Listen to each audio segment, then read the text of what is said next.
in high definition from KVAK-TV in Bakersfield. This is a special edition of Eyewitness News. Welcome in. We're going to give you some special programming right now. We're going to go live out to the Bakersfield Police Headquarters where Assistant Chief Lyle Martin is speaking right now on the very latest in the death of Officer David Nelson early Friday morning. Let's go out live right now and listen. Forward, we know that there will be lots of questions that you will have, but again, as we all know, an arrest is not a conviction. So the investigations detail will be here to field some questions. However, they will not be able to answer all of the questions that you may have. Again, thank you all for your professionalism in the past and your professionalism going forward. And with that, I will turn it over to Chief Williamson. Thank you. I'll reiterate Chief Martin's thanks to the media and the community for their compassion, not only with our employees, but also with our community and Officer Nelson's family. I just kind of wanted to take you through a timeline of what happens in an instant like this and try to bring you up to speed and what we may be doing going forward.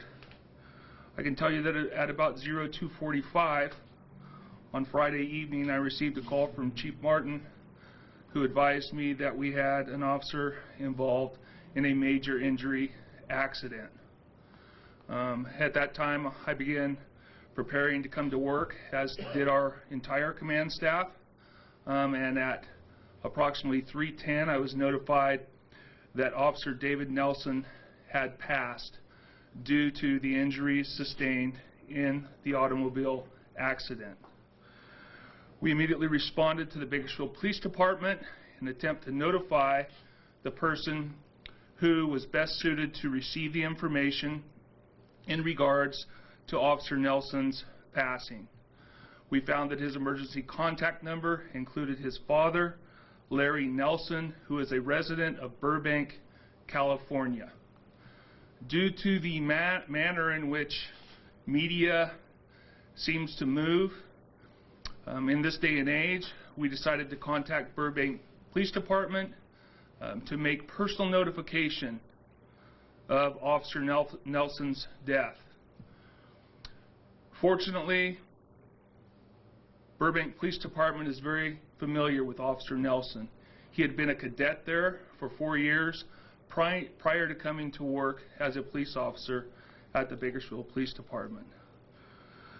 Burbank Police Department responded to the Nelson residence in Burbank and made that notification, and upon receiving the information, David Nelson's father, Larry Nelson, contacted me via telephone. Of course, this is not the way we generally make notifications in a police officer's death. However, we felt it most appropriate. I apologize to Mr. Nelson in regards to the way the notification was made. With my deepest and sincerest apology, told him I wish I could have been there, but I did not know whether he would receive the information via media before I could get to his residence. After speaking briefly with Mr. Nelson, David Nelson's father, we immediately began preparation both for internal issues and external issues and moving forward with our service obligations and our memorial to Officer Nelson. Internally, we immediately opened up the Department Operations Center, which included a line for not only regarding the traffic accident, but also for an investigation of what we believed was a possible crime scene in the area of where the accident occurred. The California Highway Patrol immediately responded to us, contacted us, and advised us they would take over the traffic accident investigation. It was greatly appreciated. We had a team of about 30 investigators out mulling over the crime scene on that Friday morning, deep into Friday afternoon, looking for any possible evidence that would assist us in identifying the Hyundai silver vehicle with paper license plates. We set up a tip line, a condolence line, also lines to assist the family in any financial matters that they might have. We had approximately 100 employees called in or so to handle those scenes, as well as be in the Department Operations Center to ensure the information was coming in correctly and being disseminated appropriately. Also, we have to remember Officer Nelson had a shift that he just left for the rest of his life. And those people were still here at the police department. And they needed someone to come and talk to them. So the Department Operations Center assigned a peer support officer to the center. Also, we contacted clergy, consisting of our chaplain program and also a police psychologist to come to the police department. We held a briefing approximately an hour later with Officer Nelson's teammates, his shift mates, and allowing them to, or giving them the opportunity to discuss with whether it be their peer, whether it be with the chaplain, or whether it be with the psychologist, depending on the level of comfort they had with each of these individuals. Some of the officers spoke. They gave great testimony into Officer Nelson's courage, stating that he passed away and he left us doing what he loved. I believe that was later confirmed as the investigation continued. After that briefing, the Department Operations Center continued to evolve. It was very busy. We were given hourly updates on what we were doing, both in regards to the criminal investigation, but also how we were moving forward with the family of Officer Nelson. I was in contact with Officer Nelson's father one more time, and at approximately, I believe it was 11 or 12 o'clock on Friday, the Nelson family, on approximately noon on Friday, Officer Nelson's family decided to have his body moved to Burbank, California. During this entire morning, upon his passing and being taken to the coroner's office, we had guarded Officer Nelson's body with honor guard. The CHP had contacted and asked if they could assist us in any manner, and at that point joined us in transporting Officer Nelson's body to Burbank per his family's wishes. Since that time, we had constant guard on Officer Nelson's body in preparation for the service this Wednesday. On Saturday morning, the command staff once again responded to the Bakersfield Police Department to receive updates from the Department Operations Center. Our initial update was that we received a call at approximately 8:30 in the morning regarding a silver Hyundai vehicle with a paper license plate that had been seen in the area of 2600 Sunny Lane. Approximately an hour later, we were meeting with the family in this very room with Officer Nelson's father, his mother, and his brother. We sat with them for approximately 2 hours, telling stories about Officer Nelson, not only from his childhood, but also some about his career. One of his roommates were here. We had a team of peer supporters here. We had a liaison officer assigned to their family to handle any of their needs that they wished. They stayed here until approximately noon at the police department, and then they left to go view the accident scene. As we left the police department on that day at approximately 1 o'clock, we were given an update that the address in the 2600 block of Sunny Lane had been secured, and we did have some individuals that we were interested in to follow up with in regards to the pursuit.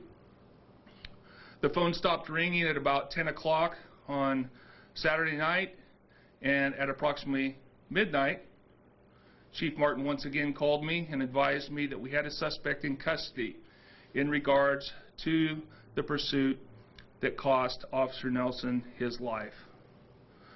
Since that time, the Department Operations Center has been put down. Our leads, we have followed up on leads, not just this one, but others as well. but we are very confident that the individual that we have in custody is the person that is responsible for the death of Officer Nelson. We appreciate all the support of the community.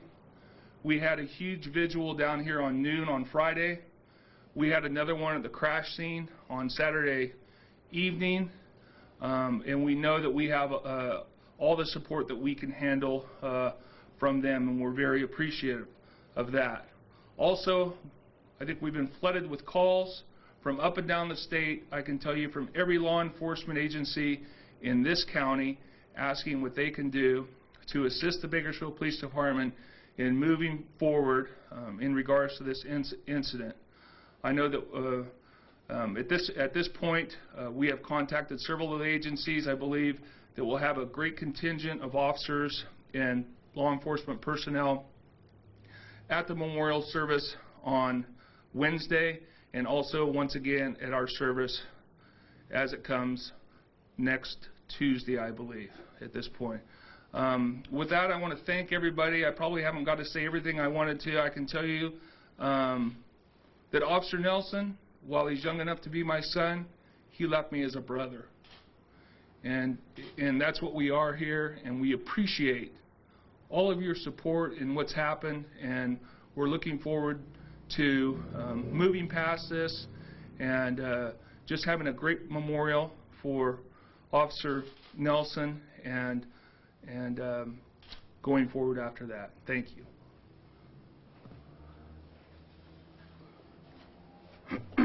Thank you, Chief. Two things. One, also on Saturday morning, we'd like to give thanks to Sergeant Rodriguez, who his wife, Amber Rodriguez, is the daughter of Officer Bill Sokola. Amber and her mother came down to meet with the family as well to provide them with support during this tough time. Tuesday, July 7th at 3 o'clock tentatively will be the local memorial for Officer Nelson to be held at the Civic Auditorium. Sergeant Grubbs will get that information out to everyone as soon as we get that secured. But right now we have a tentative date and location and time. And with that, we thank you for coming out. Can I ask the Chief about the condolences line? That was so unique, and I wonder if you could just say a little bit about what feedback the department got on that condolences line. No. Well, come on, we got to have a little bit of levity here, right? We've had a bad weekend. It's been, yeah. Okay. Of course. I don't know that it's unique. I don't know who is best situated to answer that question, but I can tell you, I think in instances like this, we want to allow our community to have the opportunity to both share any stories that they have in regards to the officer's passing, but also to allow them to grieve in a way that may not be quite as personal as what we're feeling at the police department, but just to pass on those notices. All of those notices have been recorded, kept, and will be passed on to the family at the appropriate time. And the tip line, that idea that people came forward and gave you the information that felt like it was vital. I think that was probably the key to the investigation. Obviously, it started us in the right direction. We can't thank the community enough. This is how policing is supposed to work, and you're supposed to have, to be effective, you're supposed to have a community that will trust you. And hopefully we're getting better at that. And so I think this individual that came forward did the right thing, and we certainly appreciate what this person did, and it assisted us tremendously in solving this crime. What more about the actual incident can you tell us that you haven't told us already about how things unfolded that night? Well, let me think of, I don't know all the streets. I can tell you a few bits and pieces. I believe that it was right around 2:30 in the morning that Officer Nelson was out on patrol down in the East Bakersfield area. He was on proactive patrol. In other words, he didn't have calls pending for service. He was looking for individuals that, out and about that were suspicious. He obviously found a vehicle that he thought was suspicious in an East Bakersfield neighborhood. He found it had paper plates on it. He decided to pull it over. I do not know what the violation is that he pulled it over, except for the fact that it wasn't identifiable at that point. It appears from the investigation that Officer Nelson stopped the vehicle, exited his vehicle, got out to contact the driver, and the driver of the silver Hyundai took off. Okay? The Officer Nelson ran back to his vehicle, notified the communication center of what he had, and that he was in pursuit of the vehicle. The pursuit went, I believe, northbound up to Panorama Drive and then eastbound on Panorama, and ultimately Officer Nelson wrecked at the intersection of Panorama and Mount Vernon Avenues. The details of the crash investigation will be provided eventually by the California Highway Patrol, who's in the midst of their investigation. How is the department doing overall? I mean, it was a tough time. Yeah. How are they responding? It's a tough time for all of us. It's been a horrendous weekend. I have solace in the fact that I got to meet the family down here, and I think we all do. They're fantastic people. It was just phenomenal for me to be able to come and sit down and talk to them for a couple hours. At the same time, as I said, Officer Nelson's roommate came to sit down with the family as well, and the others that we discussed. So I think it really assisted us in getting through some of the grief that we've been feeling.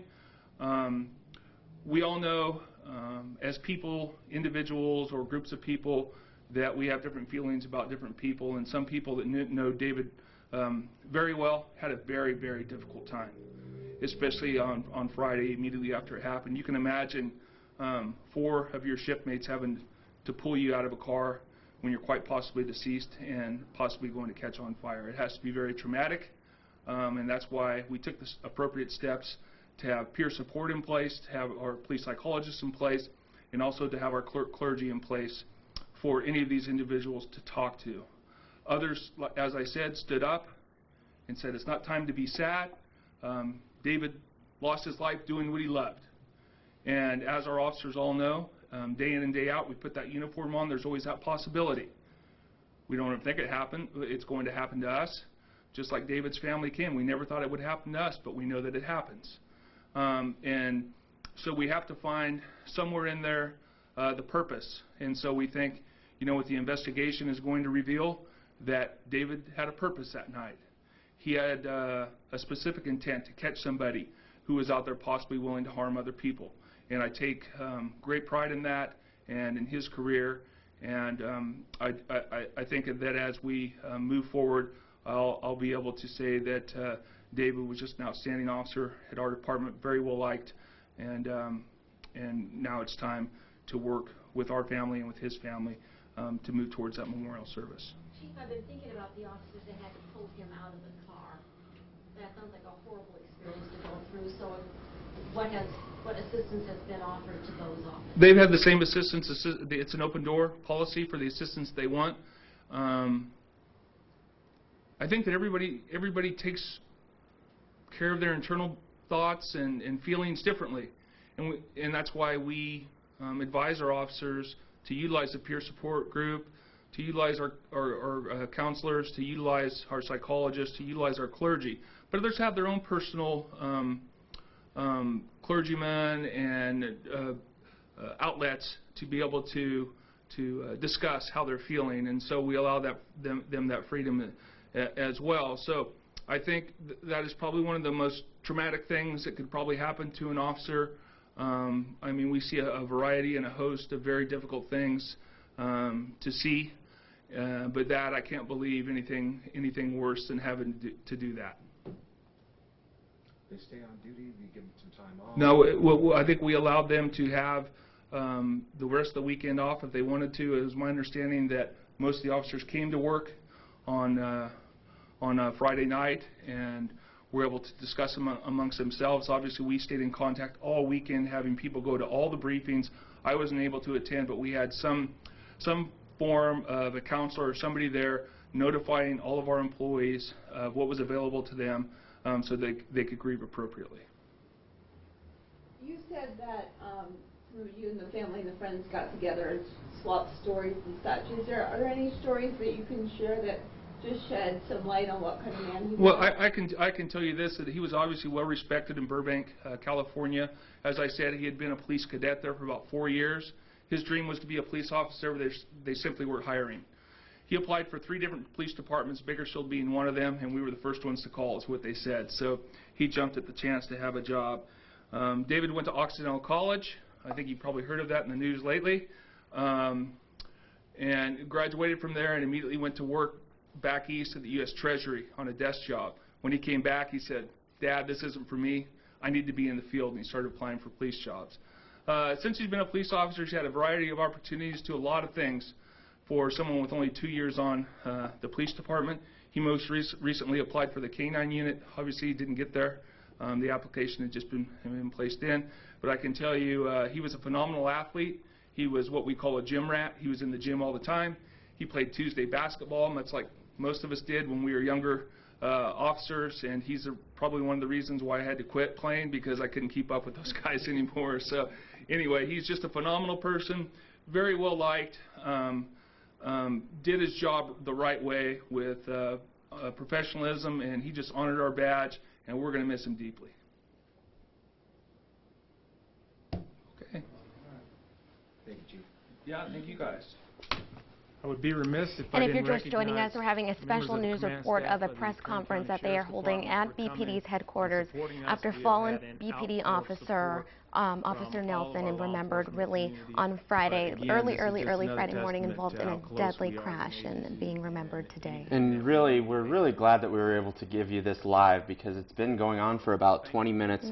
Not only some powerful words from the chief, but also some very useful information on the investigation, on the arrest. There you see that black band over that BPD shield. Maybe you've been seeing it on social media as well. 26-year-old David Nelson killed early Friday morning. The chief said he was young enough to be my son, but he left me as a brother. Some really powerful words. He also said he passed away and left us doing what he loved. And maybe the most important thing that the chief said, we followed up on leads, but we are confident that the individual in custody is the person responsible for Officer Nelson's death.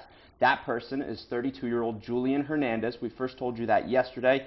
He is in custody, and we will continue to monitor that situation as well. Right, and citing that those leads came in from people calling in that anonymous tip line. So thank you to all you out there who especially were out in the community and really keeping Officer Nelson in the front of your mind while looking out for the suspect who you said they are confident that they have is the correct person involved in this deadly crash. Yeah, that was, the chief said it. He said that was the key to the investigation, the tip line that was set up, and he said we can't thank the community enough.